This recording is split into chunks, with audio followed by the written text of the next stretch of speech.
ഇതൊക്കെ ഈ പുതിയ തൊഴിലാളി നിയമത്തിലെ ചില വ്യവസ്ഥകൾ മാത്രമാണ്.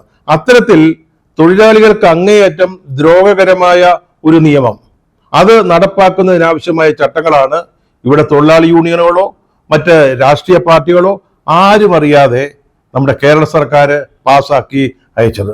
അറിഞ്ഞത് പിണറായി വിജയൻ, രണ്ടാമത് തൊഴിൽ മന്ത്രി ശിവൻകുട്ടി, തൊഴിൽ വകുപ്പിലെ ഉദ്യോഗസ്ഥന്മാർ. നമ്മുടെ സംസ്ഥാന സർക്കാർ ഈ കരട് ചട്ടങ്ങൾ തയ്യാറാക്കി വിജ്ഞാപനം പുറപ്പെടുവിച്ചത് അടുത്ത കാലത്തൊന്നുമല്ല, 4 വർഷം മുമ്പാണ്. PM ശ്രീയിൽ ഒപ്പുവെച്ചത് അടുത്ത കാലത്താ. അതിന് മുമ്പ് നടത്തിയ ഒരു അഭ്യാസമായിരുന്നു ഇത്. ഈ കരട് ചട്ടം ഉണ്ടാക്കലും അത് സംബന്ധിച്ച വിജ്ഞാപനം ഇറക്കലും 4 വർഷം മുമ്പാണ് അത് ചെയ്തത്. ഈ കരട് ഇറക്കുന്നതിന് മുമ്പ് വേണമെങ്കിൽ സംസ്ഥാന സർക്കാരിന് തൊഴിലാളി യൂണിയനുകളുമായിട്ട് സംസാരിക്കാമായിരുന്നു, അവരുടെ അഭിപ്രായം കേൾക്കാമായിരുന്നു. അതിനൊന്നും തൊഴിൽ വകുപ്പ് അല്ലെങ്കിൽ തൊഴിൽ മന്ത്രി ശിവൻകുട്ടി തയ്യാറായില്ല. അതാണ് അതിന്റെ വാസ്തവം.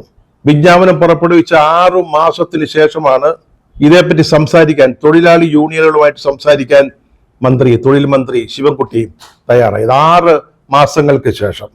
അന്ന് ചേർന്ന ഈ തൊഴിലാളി യൂണിയനുകളുടെ യോഗത്തിലും കരട് തയ്യാറാക്കി അത് സംബന്ധിച്ച വിജ്ഞാപനം ഇറക്കി എന്ന കാര്യം തൊഴിലാളി യൂണിയനുകളെ അറിയിച്ചിട്ടില്ല എന്ന് തൊഴിലാളി യൂണിയനുകളുടെ നേതാക്കൾ ഇപ്പോൾ പറയുന്നു.